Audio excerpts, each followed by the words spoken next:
Bienvenido a esta experiencia de transformación. Si este contenido te inspira, suscríbete ahora, activa la campana y acompáñame capítulo a capítulo. Aquí no solo escuchas, aquí creces, aprendes y te conviertes en tu mejor versión. Comparte este audiolibro con alguien que lo necesite. Empezamos. Hola, ¿qué tal? Bienvenidos a este nuevo capítulo. Mi nombre es Marcos Martínez. Hoy voy a tener el gusto de leer con ustedes el capítulo 18 de este libro llamado Hombre de Verdad. Muy bien, empecemos. Capítulo 18. Paz para todas las temporadas. La fragata avanzaba rápidamente, siendo apenas visible sobre el océano, con las nubes tempranas de la mañana apenas sobresaliendo de sus chimeneas. Desde la cubierta, mis compañeros y yo podíamos ver imponentes a la distancia los destructores y cruceros que respaldábamos. Con la niebla que se levantaba podíamos definir con la vista, como pequeñas motas moviéndose sobre la cubierta, a la tripulación de marinos. De pronto, los bombarderos japoneses tronaron en el cielo que aclaraba y empezaron a descargar sus explosivos. Los marineros se lanzaron a la acción, inundando el aire con ráfagas de municiones. Los bombarderos hicieron un círculo y regresaron. De sus filas se desprendieron los atacantes kamikazes, descendiendo en picada para estrellar en forma suicida sus aeroplanos y procurando hundir a nuestras naves. Yo estaba perplejo, aturdido, en la cubierta de la fragata.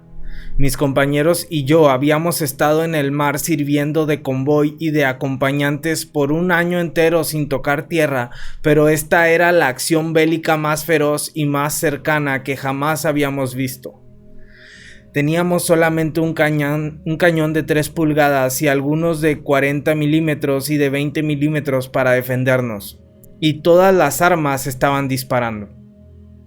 Observábamos absortos cómo se desenvolvía la batalla. El hedor del aceite quemado de la metralla que explotaba y la fetidez que venía desde la playa hacía más putrefacto el aire salado. El sonido de los aeroplanos que tronaban, los disparos y las bombas que explotaban excedió la capacidad de nuestros oídos, hasta que todo lo que podíamos oír era solamente un retumbar ronco y sordo. Miré hacia arriba por unos minutos que me parecieron horas y vi a un avión japonés enfilando en picada directamente hacia nuestra cubierta. Si había estado aturdido antes, ahora estaba petrificado. No había vivido para Dios en años, pero en ese instante le invoqué como si fuera mi mejor amigo. Le prometí servirle si me libraba de esa. Me quedé contemplando incrédulo lo que estaba seguro que sería la última cosa que vería en esta tierra. De pronto el avión kamikaze cayó al agua, casi raspándonos, y explotó. A través del humo apenas podía divisar los escombros flotando en el agua. Se había acabado, desaparecido. Mi atención se dirigió de nuevo a las naves, pero la batalla estaba concluyendo. Retornó la calma al océano. Los hombres de los destructores empezaron a limpiar los destrozos, curando a los heridos, apagando los incendios, empezando el proceso de reconstrucción para prepararse para la próxima batalla. Meses más tarde, cuando finalmente estuve en casa, la paz era inminente. Sabía que no volvería al mar de nuevo porque la guerra estaba llegando a su fin. Cuando fui a casa, conversé sobre mis planes con mi madre y ella me preguntó sobre la batalla que había experimentado. Estaba clavada en mi mente y yo había tenido meses para revivirla. Le conté todo con vívidos detalles. Cuando describí el avión kamikaze explotando, ella exclamó: ¡Eso fue! Ella había estado acostada en su cama aquel mismo día cuando de pronto se había sentado y gritado: ¡Mi hijo! Ella no sabía qué era lo que la había despertado, pero oró fervorosamente, rogándole a Dios protección para mí, intercediendo para que me rescatara, creyendo en un milagro. Dios oyó las oraciones de mi madre. Hay 2 cosas que aprendí en la guerra: Una es el poder de la oración. La otra es que vale la pena luchar por la paz. La paz viene de la victoria. En 1988 yo estaba en Inglaterra cuando el señor Reagan y el señor Gorbachev firmaron su histórico tratado. Uno de los periódicos sensacionalistas de Inglaterra publicó una fotografía del señor Chamberlain y de Adolfo Hitler firmando el viejo tratado de Múnich roto antes de la Segunda Guerra Mundial. Chamberlain se dejó engañar y creyó en las promesas de paz hechas por Hitler porque quería desesperadamente evitar la guerra. El periódico británico sarcásticamente mostraba su incredulidad en cualquier tratado de paz negociado firmado por un líder comunista. Tenían buenas razones.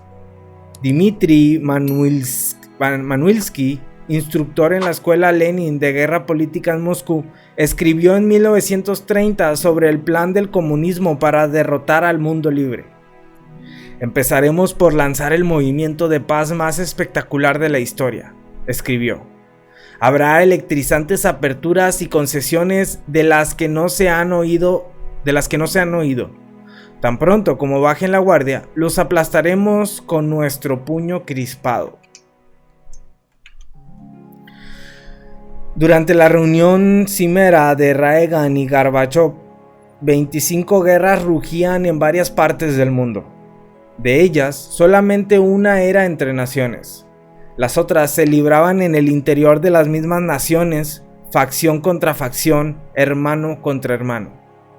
Un instituto de investigación proveyó estas estadísticas sorprendentes.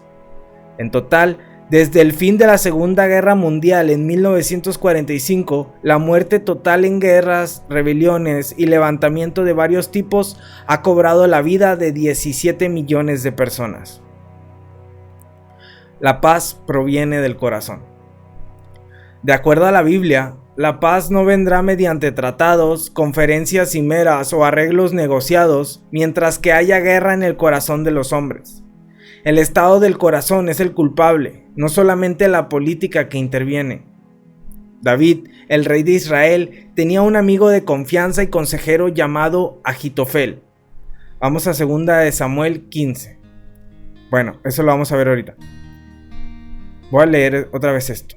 David, el rey de Israel, tenía un amigo de confianza y consejero llamado Ahitofel, quien poseía gran sabiduría y se erguía como portavoz de Dios. Muy bien, vamos para allá. 2 Samuel 15.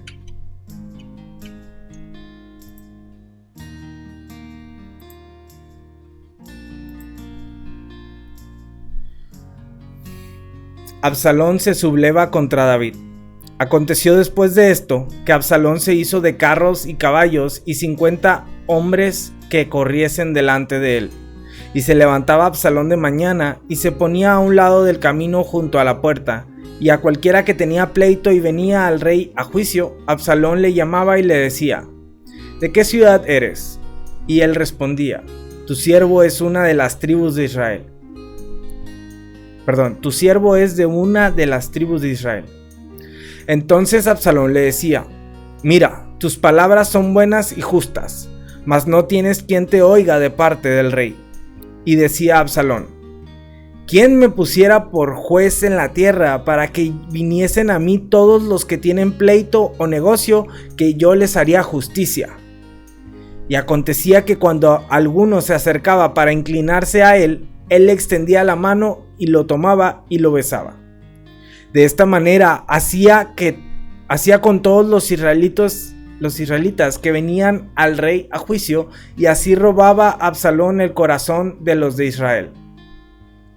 Al cabo de 4 años, aconteció que Absalón dijo al rey: yo te ruego me permitas que vaya a Hebrón a pagar mi voto que he prometido a Jehová. Porque tu siervo hizo voto cuando estaba en Jesús en Siria, diciendo: si Jehová me hiciere volver a Jerusalén, yo serviré a Jehová. Y el rey le dijo: ve en paz. Y él se levantó y fue a Hebrón. Entonces envió Absalón mensajeros por todas las tribus de Israel, diciendo: cuando oigáis el sonido de la trompeta diréis: Absalón reina en Hebrón. Y fueron con Absalón 200 hombres de Jerusalén convidados por él, los cuales iban en su sencillez sin saber nada. Y mientras Absalón ofrecía los sacrificios, llamó a Ahitofel Gilonita, consejero de David, de su ciudad de Gilo. Y la conspiración se hizo poderosa y aumentaba el pueblo que seguía a Absalón. Y un mensajero vino a David diciendo: el corazón de todo Israel se va tras Absalón. Entonces David dijo a todos sus siervos que estaban con él en Jerusalén: levantaos y huyamos, porque no podremos escapar delante de Absalón.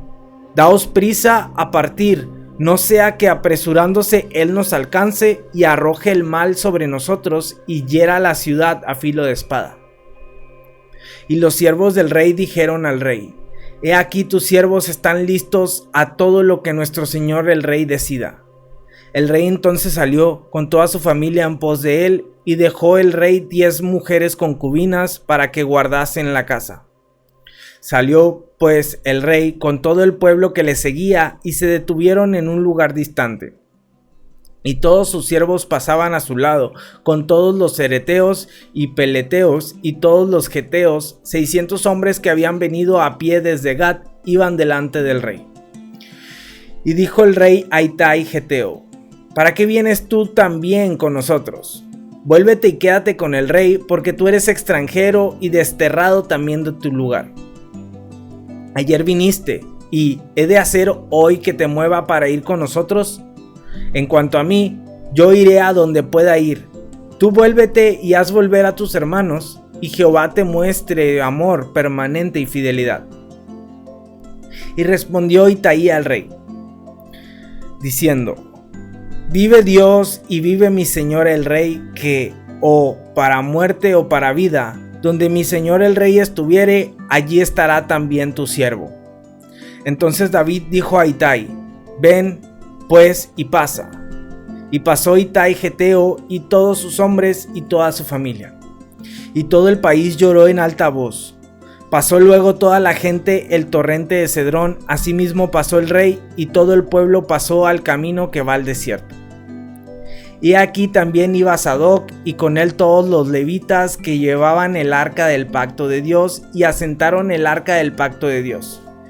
Y subió Abiatar después que todo el pueblo hubo acabado de salir de la ciudad. Pero dijo el rey a Sadoc: vuelve el arca de Dios a la ciudad. Si yo hallare gracia ante los ojos de Jehová, él hará que vuelva y me dejará verla y a su tabernáculo. Y si dijere: no me complazco en ti, aquí estoy, haga de mí lo que bien le pareciere. Dijo además el rey al sacerdote Sadoc: ¿no eres tú el vidente? Vuelve en paz a la ciudad, y con vosotros vuestros 2 hijos, Ahimaas tu hijo, y Jonatán hijo de Abiatar. Mirad, yo me detendré en los vados del desierto, hasta que venga respuesta de vosotros que me dé aviso. Entonces Sadoc y Abiatar volvieron el arca de Dios a Jerusalén y se quedaron allá. Y David subió la cuesta de los olivos y la subió llorando, llevando la cabeza cubierta y los pies descalzos. También todo el pueblo que tenía consigo cubrió cada uno su cabeza e iban llorando mientras subían. Y dieron aviso a David, diciendo: Ahitofel está entre los que conspiraron con Absalón. Entonces dijo David: entorpece ahora, oh Jehová, el consejo de Ahitofel. Cuando David llegó a la cumbre del monte para adorar allí a Dios, he aquí Husai arquita, que le salió al encuentro rasgados sus vestidos y tierra sobre su cabeza. Y le dijo David: si pasares conmigo, me serás carga. Mas si volvieres a la ciudad y dijeres a Absalón: rey, yo seré tu siervo, como hasta aquí he sido siervo de tu padre, así seré ahora siervo tuyo. Entonces tú harás nulo el consejo de Ahitofel.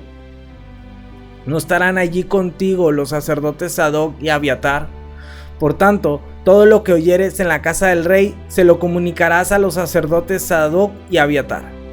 Y he aquí que están con ellos sus 2 hijos, Ahimaas el de Sadoc y Jonatán el de Abiatar. Por medio de ellos me enviaréis aviso de todo lo que oyereis. Así vino Husai, amigo de David, a la ciudad, y Absalón entró en Jerusalén. Ok. David confiaba en él. Cuando Absalón, el hijo de David, trató de arrebatar a su padre el reino, Ahitofel desertó y se fue a servir a Absalón. Hay que ver 2 Samuel 15:12, ya lo vimos. Sabiendo que el consejo de Ahitofel a Absalón podía derrotarlo, David envió a otro consejero de confianza para que confundiera la sabiduría de Ahitofel.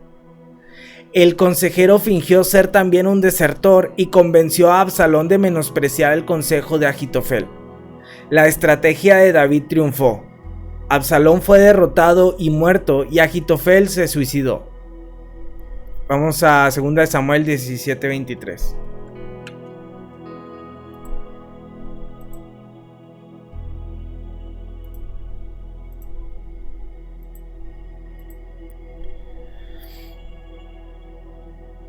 Aquí está. Pero Ahitofel, viendo que no se había seguido su consejo, enalbardó su asno y se levantó y se fue a su casa, a su ciudad, y después de poner su casa en orden, se ahorcó y así murió y fue sepultado en el sepulcro de su padre. David quedó con el corazón destrozado por lo ocurrido. No solamente lloró por su hijo, sino que también lamentó la pérdida de su amigo y sufrió por la traición.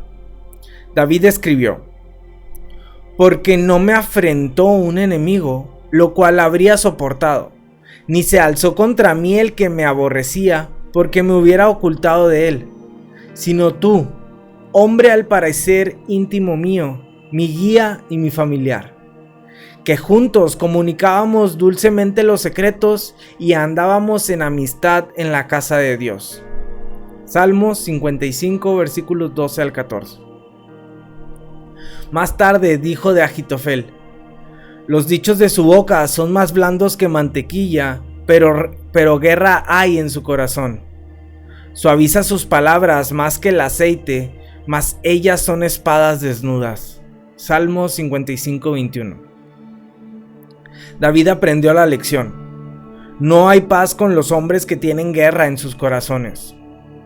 Los ángeles sabían esto cuando pregonaron el nacimiento de Cristo, diciendo: en la tierra paz, buena voluntad para con los hombres. Lucas 2:14. La traducción correcta es paz entre los hombres y no hacia los hombres. La paz puede hallarse solamente en los corazones de los hombres cuyos corazones están llenos de la buena voluntad de Dios, con su amor derramado ampliamente en ellos y llenos de preocupación por el bienestar de los otros. Es tal vez algo que se cae por su propio peso, pero los hombres con guerra en sus corazones nunca serán hombres de paz. Sea en el matrimonio, en los negocios, en alguna empresa cívica, la religión, la interacción social, no hay paz cuando hay guerra en el corazón. La paz surge del corazón y no de la mesa donde se negocia la paz. La verdadera paz surge después de la victoria total. Poca o ninguna paz surge de un compromiso negociado. Los Estados Unidos hallaron que esto es cierto por medio de dos guerras diferentes.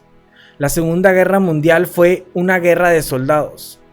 Notorios líderes militares tales como Eisenhower, MacArthur, Bradley, Patton, Nimitz y Marshall guiaron a sus hombres a la batalla con la consigna de obtener la victoria. Nuestros enemigos fueron derrotados en esas guerras y con el paso del tiempo se dedicaron a empresas pacíficas. Los triunfadores se deleitaron en eso. Las fuerzas aliadas regresaron a casa con gloria y honor, elogiadas y condecoradas. Vietnam, por otro lado, fue una guerra de políticos. Las decisiones principales las tomaban comités mediante compromisos. Los soldados se resistían a las tácticas de los políticos y reclamaban que hubiera más eficiencia en el campo de batalla, pero al final de cuentas prevaleció la conveniencia política. Los que fraguaron la política de los Estados Unidos finalmente se conformaron con una tregua. Cuando las tropas regresaron a casa, les esperaba una recepción totalmente diferente. Regresaron a su patria en desgracia, sufrieron reproches, se les miraba con desdén y hasta se les escupió. Hasta hoy algunos han sufrido no solamente debido a la guerra, sino también por el rechazo que experimentaron al llegar de regreso a su suelo nativo. Los soldados luchaban por la victoria. Los políticos negociaban un compromiso. Sin victoria, la gente querría a alguien a quien culpar. Los soldados recibieron la mayor parte de eso. Hemos tenido reuniones de hombres en las cuales los veteranos de Vietnam se pusieron de pie para que el resto de nosotros pudiéramos aplaudirlos y decirles gracias. Lucharon por nosotros y por nuestra patria. Merecen nuestro aprecio. Dios los bendiga. La victoria exige decisión en los líderes, implacable disciplina y la disposición de luchar hasta que la batalla termine y se obtenga la victoria. Camino del Calvario, Satanás tentó a Jesús para que aceptara la recompensa del premio sin pagar el precio. Vamos a Lucas 4.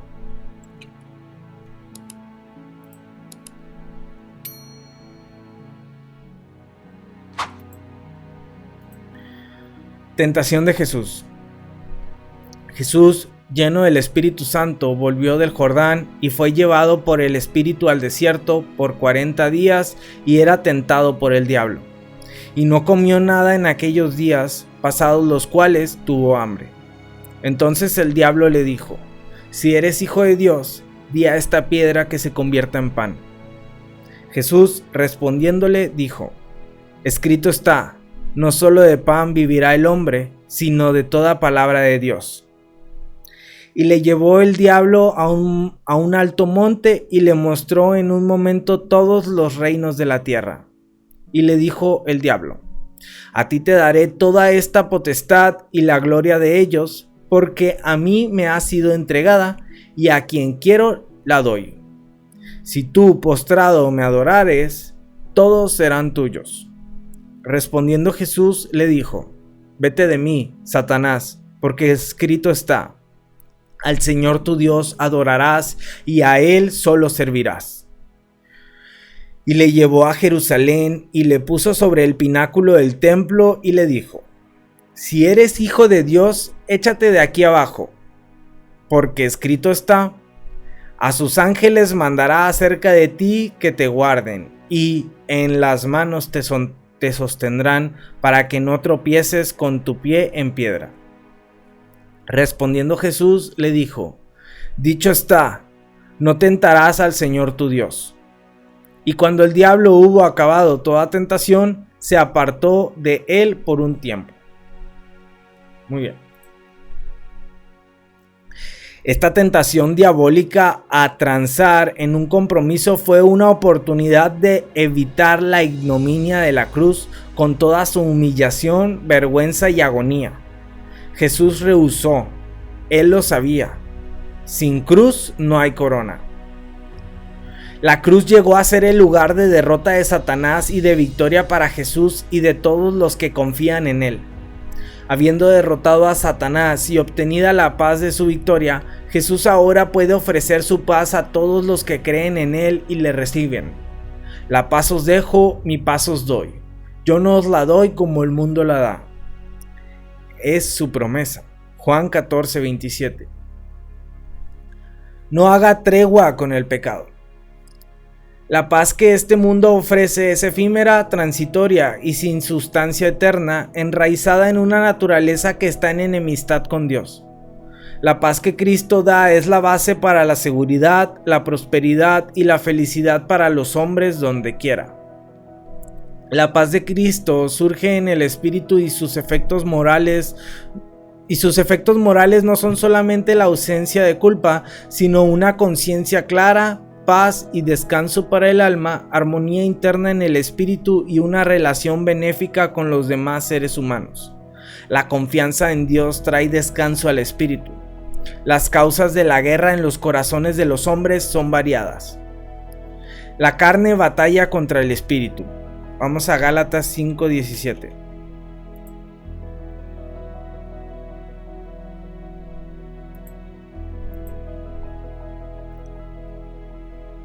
Porque el deseo de la carne es contra el espíritu y el del espíritu es contra la carne, y estos se oponen entre sí para que no hagáis lo que quisiereis. Las limitaciones del tiempo nos abruman. Los hombres que hacen componendas con el tiempo son holgazanes. Los que conquistan el tiempo son productivos. Las convicciones abandonan la conveniencia. Los hombres que viven por convicción son fuertes. Los hombres que viven por conveniencia son débiles. Vamos a Santiago 4:1.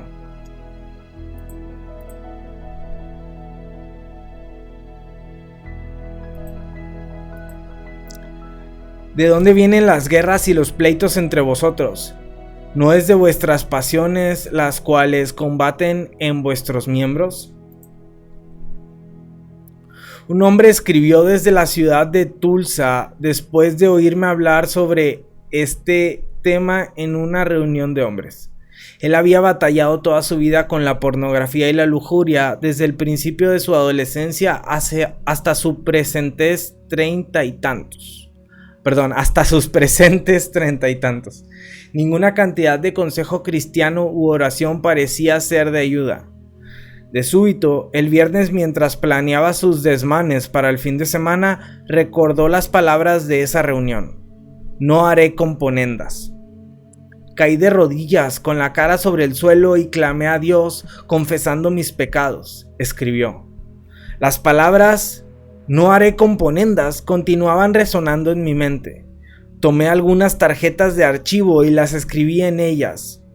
Las puse en el espejo que uso para afeitarme, en el refrigerador, en el tablero de instrumentos del auto.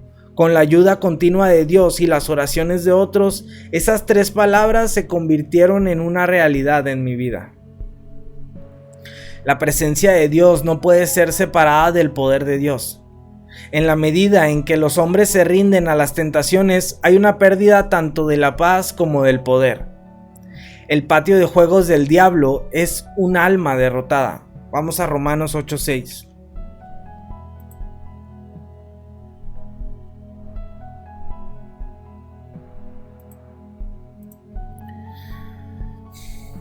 Porque el ocuparse de la carne es muerte, pero el ocuparse del espíritu es vida y paz. Es 8:16, perdón. 8:16. El espíritu mismo da testimonio a nuestro espíritu de que somos hijos de Dios. Sí era 8:6. 8:16 es el que sigue. Aquello que se entrega a Dios se hace más fuerte. Lo que se resiste a Dios se hace más débil. Romanos 8:16. Tanto poder, libertad, paz y gozo vienen de la cruz. Jesucristo dijo: porque mi yugo es fácil y ligera mi carga. Mateo 11:30. Los hombres unidos en yugo a las mentiras, al fraude, a las adicciones, los robos, la vanidad o la arrogancia llevan una carga pesada. Los hombres unidos en yugo a la verdad, la honestidad, el amor, el arrepentimiento y la fe llevan cargas que son ligeras. Solo un necio no cambiaría la esclavitud por la libertad. Luchar por la victoria es difícil, pero la dificultad de la batalla es mucho menor que las consecuencias de hacer tregua con los pecados que nos acosan.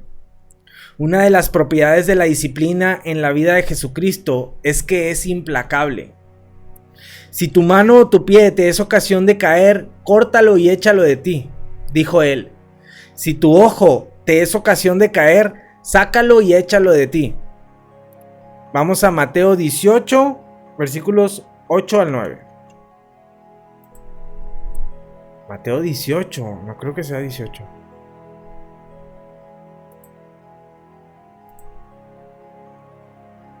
Mateo 18, 8 y 9, ¿sí? Según yo es 8. Sí, aquí está. Por tanto, si tu mano o tu pie te es ocasión de caer, córtalo y échalo de ti. Mejor te es entrar en la vida cojo o manco, que teniendo 2 manos o 2 pies ser echado en el fuego eterno. Y si tu ojo te es ocasión de caer, sácalo y échalo de ti. Mejor te es entrar con un solo ojo en la vida que teniendo 2 ojos ser echado en el infierno de fuego. Muy bien.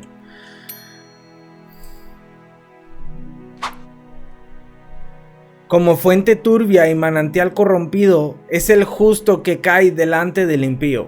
Proverbios 25-26. Jesucristo tenía una actitud implacable hacia el pecado y lo manifestó en su dedicación para erradicarlo. Los hombres que serán semejantes a Cristo no pueden darse el lujo de coquetear a escondidas con Satanás o el pecado. Es necesario ser implacable con uno mismo para poder expulsarlos de nuestra vida. Josué aprendió bien la miseria que acompaña al compromiso después de que sucedió a Moisés como líder de Israel. La política divina de limpiar la tierra tenía el propósito de evitar que Israel siguiera a los dioses ajenos.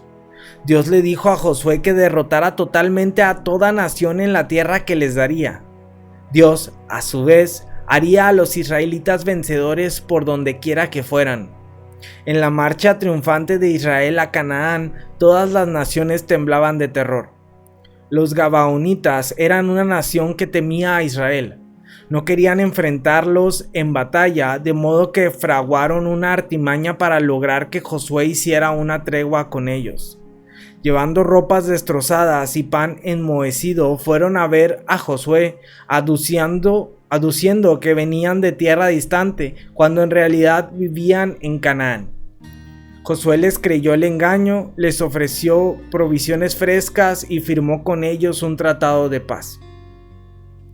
Cuando Josué descubrió la falsedad de ellos, era demasiado tarde.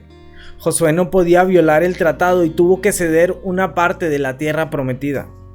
Como resultado, los gabaonitas llegaron a ser una espina para toda la nación de Israel. Vamos a Josué 9.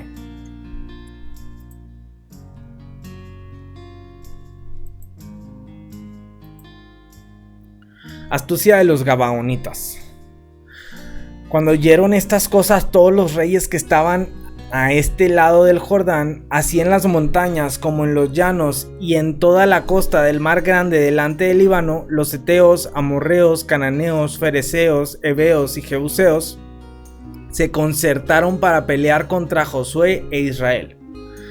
Mas los moradores de Gabaón, cuando oyeron lo que Josué había hecho a Jericó y a Jai, usaron de astucia, pues fueron y se fingieron embajadores y tomaron sacos viejos sobre sus asnos y cueros viejos de vino rotos y remendados, y zapatos viejos y recocidos en sus pies, con vestidos viejos sobre sí, y todo el pan que traían para el camino era seco y mohoso.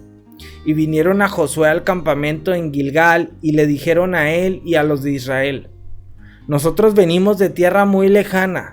Haced, pues, ahora alianza con nosotros. Y los de Israel respondieron a los heveos: quizá habitáis en medio de nosotros. ¿Cómo, pues, podremos hacer alianza con vosotros? Ellos respondieron a Josué: nosotros somos tus siervos. Y Josué les dijo: ¿quiénes sois vosotros y de dónde venís? Y ellos respondieron: tus siervos han venido de tierra muy lejana, por causa del nombre de Jehová tu Dios, porque hemos oído su fama y todo lo que hizo en Egipto, y todo lo que hizo a los 2 reyes de los amorreos que estaba al otro lado del Jordán, a Sejón rey de Hesbón y a Og rey de Basán que estaba en Astarot. Por lo cual nuestros ancianos y todos los moradores de nuestra tierra nos dijeron: tomad en vuestras manos provisión para el camino, e id al encuentro de ellos y decidles: nosotros somos vuestros siervos, haced ahora alianza con nosotros. Nuestro pan lo tomamos caliente de nuestras casas para el camino el día que salimos para venir a vosotros, y helo aquí ahora ya seco y mohoso. Estos cueros de vino también los llenamos nuevos, helos aquí ya rotos. También están nuestros vestidos y nuestros zapatos, están ya viejos a causa de lo muy largo del camino. Y los hombres de Israel tomaron de las provisiones de ellos y no consultaron a Jehová. Y Josué hizo paz con ellos y celebró con ellos alianza, concediéndoles la vida, y también lo juraron los príncipes de la congregación. Pasados 3 días después que hicieron alianza con ellos, oyeron que eran sus vecinos y que habitaban en medio de ellos. Y salieron los hijos de Israel, y al tercer día llegaron a las ciudades de ellos, y sus ciudades eran Gabaón, Cafira, Beerot y Kiriat Jearim. Y no los mataron los hijos de Israel, por cuanto los príncipes de la congregación les habían jurado por Jehová, el Dios de Israel. Y toda la congregación murmuraba contra los príncipes. Mas todos los príncipes respondieron a toda la congregación: nosotros les hemos jurado por Jehová Dios de Israel, por tanto, ahora no les podemos tocar. Esto haremos con ellos: les dejaremos vivir para que no venga ira sobre nosotros por causa del juramento que les hemos hecho. Dijeron, pues, de ellos los príncipes: dejadlos vivir, y fueron constituidos leñadores y aguadores para toda la congregación, concediéndoles la vida, según les habían prometido los príncipes. Y llamándolos Josué les habló diciendo: ¿por qué nos habéis engañado, diciendo: habitamos muy lejos de vosotros, siendo así que moráis en medio de nosotros? Ahora, pues, malditos sois, y no dejará de haber de entre vosotros siervos, y quien corte la leña y saque el agua para la casa de mi Dios. Y ellos respondieron a Josué y dijeron: como fue dado a entender a tus siervos que Jehová tu Dios había mandado a Moisés su siervo que os había de dar toda la tierra y que había de destruir a todos los moradores de la tierra delante de vosotros, por esto temimos en gran manera por nuestras vidas a causa de vosotros, e hicimos esto. Ahora, pues, henos aquí en tu mano. Lo que te pareciere bueno y recto hacer de nosotros, hazlo. Y él lo hizo así con ellos, pues los libró de la mano de los hijos de Israel y no los mataron. Y Josué los destinó aquel día a ser leñadores y aguadores para la congregación y para el altar de Jehová en el lugar que Jehová eligiese, lo que son hasta hoy.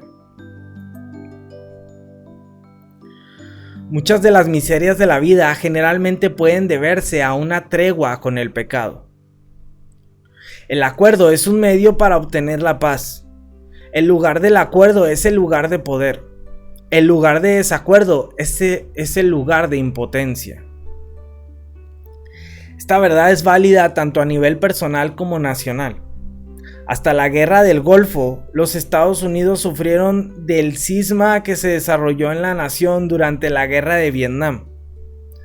En la Segunda Guerra Mundial, la nación estuvo unida. En Vietnam estaba dividida. La Biblia enseña: todo reino dividido contra sí mismo es asolado, y una casa dividida contra sí misma cae. Lucas 11:17.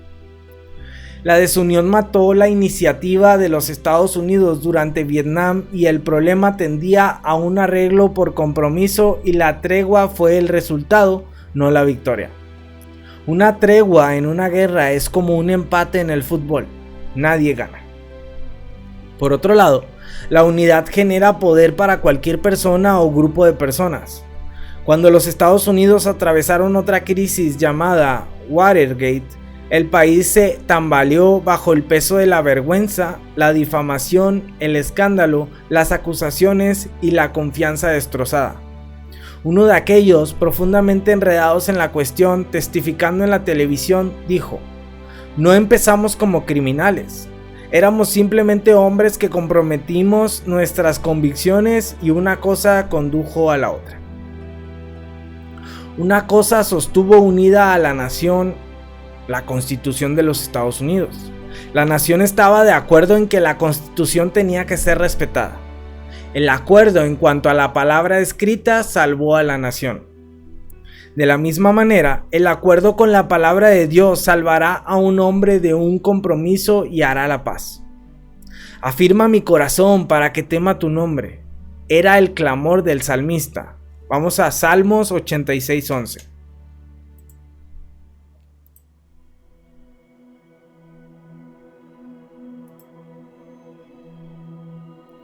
Enséñame, oh Jehová, tu camino, caminaré yo en tu verdad. Afirma mi corazón para que tema tu nombre. Las escrituras nos exhortan a que sigamos lo que contribuye a la paz. Vamos a Romanos 14:19.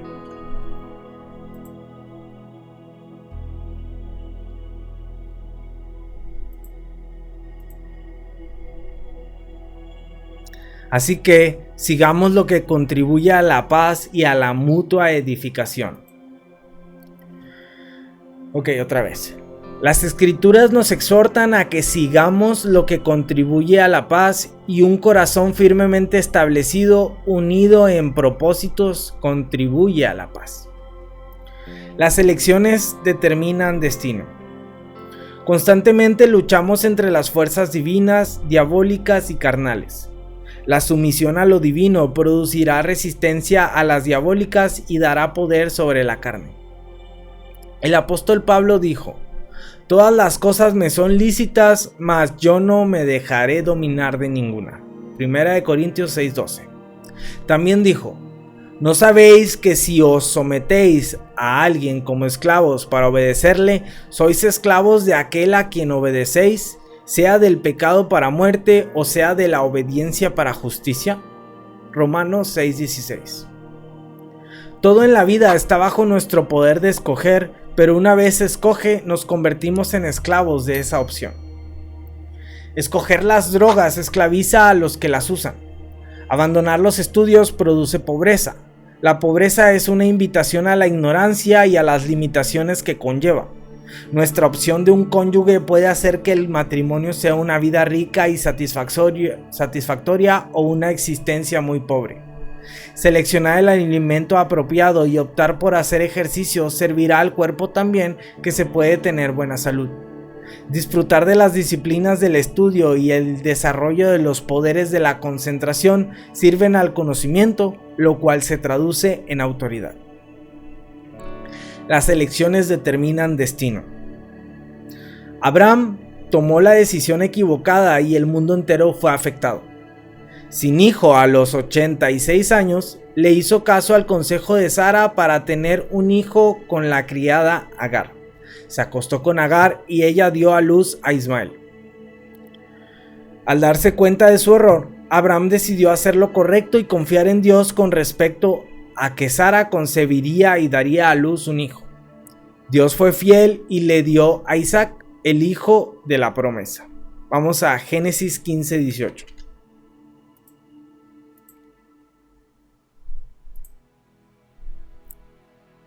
En aquel día hizo Jehová un pacto con Abraham, diciendo: a tu descendencia daré esta tierra, desde el río de Egipto hasta el río grande, el río Éufrates. Muy bien, pero el resultado del alejamiento de la fe por parte de Abraham y su decisión hecha según la carne y no según el espíritu es la enemistad entre los descendientes de Sara y Agar, los judíos y los árabes. Vamos a Génesis 16, versículos 11 y 12.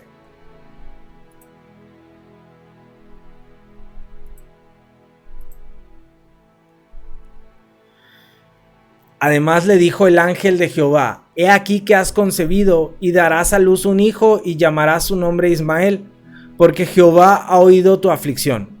Y él será hombre fiero, su mano será contra todos y la mano de todos contra él, y delante de todos sus hermanos habitará. Una vez que se escoge, se convierte en sirviente de esa elección. Un administrador de una escuela pública de Maryland oyó esta afirmación en uno de nuestros videos y lo usó como una motivación personal. Gradualmente, con el paso de los años, había ganado más de 70 libras. Miró un sándwich y las papitas fritas el día después de haber visto la cinta de video y dijo: sándwich y papitas fritas, si los como me convierto en esclavo de ustedes. Se matriculó en un programa para reducir de peso, lo ha mantenido fielmente durante 2 años y disfruta de paz en el corazón y en la mente. El hacer la elección correcta condujo a la paz. Hay muchas diferentes facetas de la paz. Hay un reposo que viene de Dios. Vence la ansiedad. Vamos a Hebreos 4:9.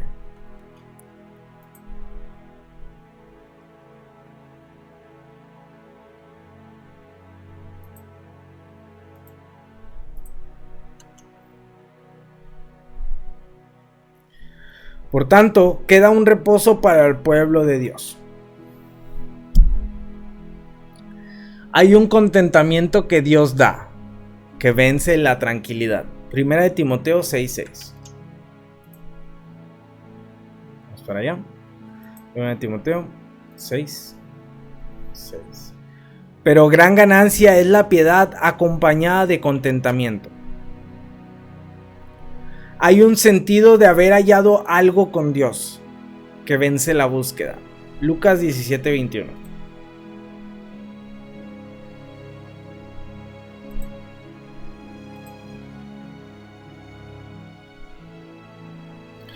Ni dirán, helo aquí o helo allí, porque he aquí el reino de Dios está entre vosotros. Hay un sentido de paz y seguridad con Dios que vence la lucha. Vamos a Juan 14:27.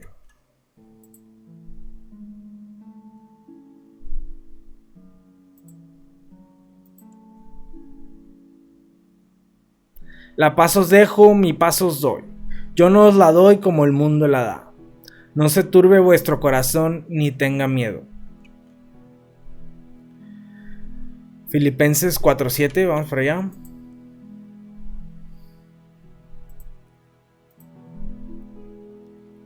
Y la paz de Dios, que sobrepasa todo entendimiento, guardará vuestros corazones y vuestros pensamientos en Cristo Jesús. Vamos a Salmos 119, 165.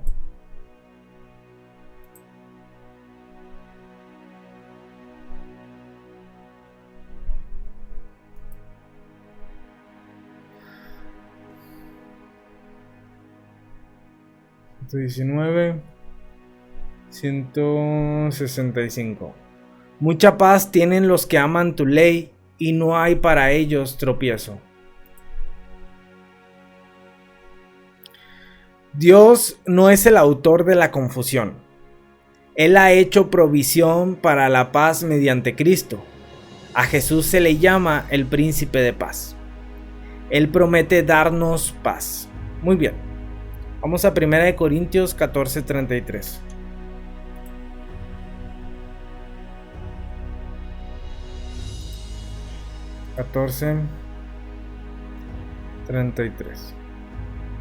Pues Dios no es Dios de confusión, sino de paz, como en todas las iglesias de los santos. Ahora vamos a Isaías 9:6.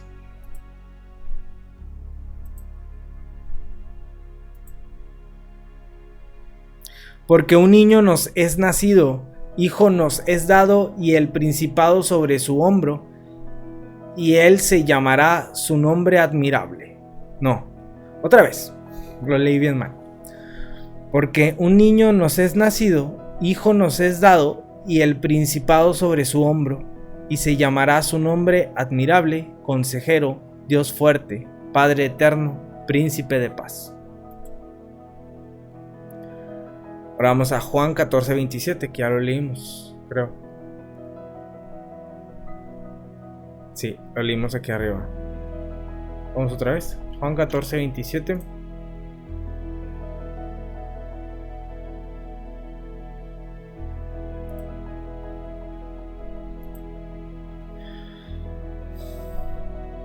La paz os dejo, mi paz os doy. Yo no os la doy como el mundo la da. No se turbe vuestro corazón ni tenga miedo. Su mensaje es una palabra de paz.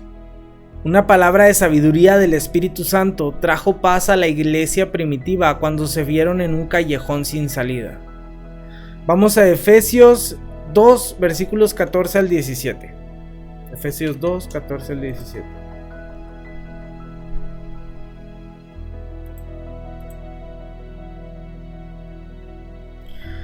Porque Él es nuestra paz, que de ambos pueblos hizo uno, derribando la pared intermedia de separación, aboliendo en su carne las enemistades, la ley de los mandamientos expresados en ordenanzas, para crear en sí mismo de los dos uno solo y nuevo hombre, haciendo la paz, y mediante la cruz reconciliar con Dios a ambos en un solo cuerpo, matando en ella las enemistades. Y vino y anunció las buenas nuevas de paz a vosotros que estabais lejos y a los que estaban cerca.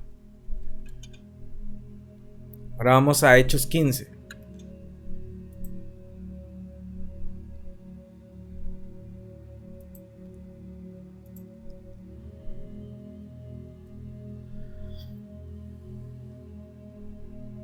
Vamos. El concilio en Jerusalén.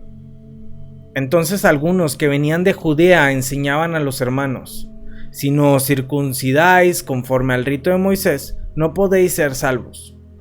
Como Pablo y Bernabé tuviesen una discusión y contienda no pequeña con ellos, se dispuso que subiesen Pablo y Bernabé a Jerusalén y algunos otros de ellos a los apóstoles y a los ancianos para tratar esta cuestión. Ellos, pues, habiendo sido encaminados por la iglesia, pasaron por Fenicia y Samaria, contando la conversión de los gentiles, y causaban gran gozo a todos los hermanos. Y llegados a Jerusalén, fueron recibidos por la iglesia y los apóstoles y los ancianos, y refirieron todas las cosas que Dios había hecho con ellos.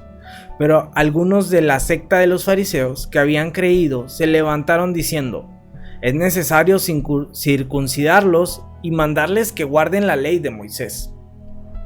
Y se reunieron los apóstoles y los ancianos para conocer de este asunto. Y después de mucha discusión, Pedro se levantó y les dijo: varones hermanos, vosotros sabéis, como ya hace algún tiempo, que Dios escogió que los gentiles oyesen por mi boca la palabra del evangelio y creyesen. Y Dios, que conoce los corazones, les dio testimonio dándoles el Espíritu Santo, lo mismo que a nosotros. Y ninguna diferencia hizo entre nosotros y ellos, purificando por la fe a sus corazones. Ahora, pues, ¿por qué tentáis a Dios poniendo sobre la cerviz de los discípulos un yugo que ni nuestros padres ni nosotros hemos podido llevar? Antes creemos que por la gracia del Señor Jesús seremos salvos de igual modo que ellos. Entonces toda la multitud cayó y oyeron a Bernabé y a Pablo, que contaban cuán grandes señales y maravillas había hecho Dios por medio de ellos entre los gentiles. Y cuando ellos callaron, Jacobo respondió diciendo: varones hermanos, oídme. Simón ha contado cómo Dios visitó por primera vez a los gentiles para tomar de ellos pueblo para su nombre. Y con esto concuerdan las palabras de los profetas, como está escrito: después de esto volveré y reedificaré el tabernáculo de David, que está caído, y repararé sus ruinas y lo volveré a levantar, para que el resto de los hombres busque al Señor, y todos los gentiles sobre los cuales es invocado mi nombre, dice el Señor, que hace conocer todo esto desde tiempos antiguos. Por lo cual yo juzgo que no se inquiete a los gentiles que se conviertan a Dios, sino que se les escriba que se aparten de las contaminaciones de los ídolos, de fornicación, de ahogado y de sangre. Porque Moisés desde tiempos antiguos tiene en cada ciudad quien lo predique en las sinagogas, donde es leído cada día de reposo. Entonces pareció bien a los apóstoles y a los ancianos, con toda la iglesia, elegir de entre ellos varones y enviarlos a Antioquía con Pablo y Bernabé, a Judas, que tenía por sobrenombre Barsabás, y a Silas, varones principales entre los hombres, y escribir por conducto de ellos, los apóstoles y los ancianos y los hermanos, a los hermanos de entre los gentiles que están en Antioquía, en Siria y en Cilicia, salud. Por cuanto hemos oído que algunos que han salido de vosotros, a los cuales no dimos orden, os han inquietado con palabras, perturbando vuestras almas, mandando circuncidaros y guardar la ley, nos ha parecido bien, habiendo llegado a un acuerdo, elegir varones y enviarlos a vosotros con nuestros amados Bernabé y Pablo, hombres que han expuesto su vida por el nombre de nuestro Señor Jesucristo. Así que enviamos a Judas y a Silas, los cuales también de palabra os harán saber lo mismo. Porque ha parecido bien al Espíritu Santo y a nosotros no imponeros ninguna carga más que estas cosas necesarias: que os abstengáis de lo sacrificado a ídolos, de sangre, de ahogado y de fornicación, de las cuales cosas si os guardareis, bien haréis. Pasadlo bien. Así pues, los que fueron enviados descendieron a Antioquía y reuniendo a la congregación entregaron la carta. habiendo leído la cual se regocijaron por la consolación. Y Judas y Silas, como ellos también eran profetas, consolaron y confirmaron a los hermanos con abundancia de palabras. Y pasando algún tiempo allí, fueron despedidos en paz por los hermanos para volver a aquellos que los habían enviado. Mas a Silas le pareció bien el quedarse allí, y Pablo y Bernabé continuaron en Antioquía enseñando la palabra del Señor y anunciando el evangelio con otros muchos. Pablo se separa de Bernabé y comienza su segundo viaje misionero. Después de algunos días, Pablo dijo a Bernabé: volvamos a visitar a los hermanos en todas las ciudades en que hemos anunciado la palabra del Señor para ver cómo están. Y Bernabé quería que llevasen consigo a Juan, el que tenía por sobrenombre Marcos. Pero a Pablo no le parecía bien llevar consigo al que se había apartado de ellos desde Panfilia y no había ido con ellos a la obra. Y hubo tal desacuerdo entre ellos que se separaron el uno del otro. Bernabé, tomando a Marcos, navegó a Chipre, y Pablo, escogiendo a Silas, salió encomendado por los hermanos a la gracia del Señor y pasó por Siria y Cilicia, confirmando a las iglesias.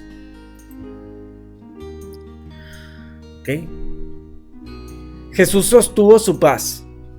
Los hombres pierden su paz al abrir sus bocas, cuando deberían mantenerlas cerradas.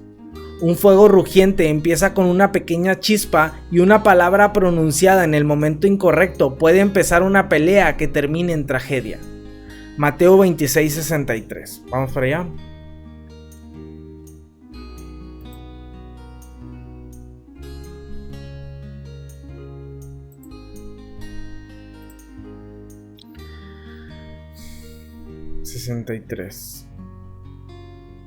Mas Jesús callaba. Entonces el sumo sacerdote le dijo: te conjuro por el Dios viviente que nos digas si eres tú el Cristo, el Hijo de Dios.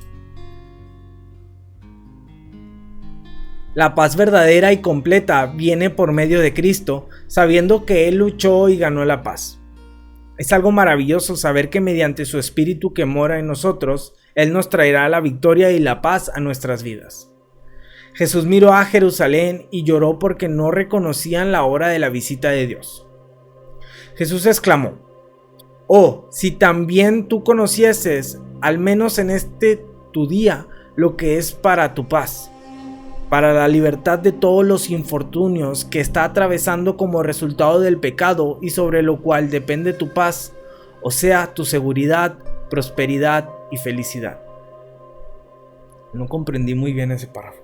Vamos a Lucas 19:42.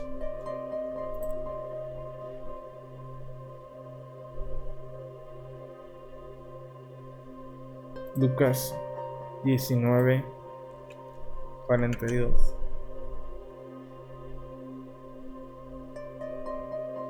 Diciendo: «Oh, si también tú conocieses, a lo menos en este tu día, lo que es para tu paz, mas ahora está cubierto de tus ojos». No cometa el error de no reconocer la hora de visitación de Dios. Alcance la paz a través de Cristo. Tenga esta calidad de vida en la cual el hombre de verdad disfruta de un pleno sentido de seguridad, prosperidad y felicidad. Gracias por llegar hasta el final. Si este capítulo te habló al corazón o te dio una nueva perspectiva, dale like, comparte y suscríbete si aún no lo has hecho. Sigue con el siguiente episodio y no pares tu proceso de transformación. Recuerda, la constancia es el puente hacia el cambio real. Nos escuchamos en el próximo capítulo.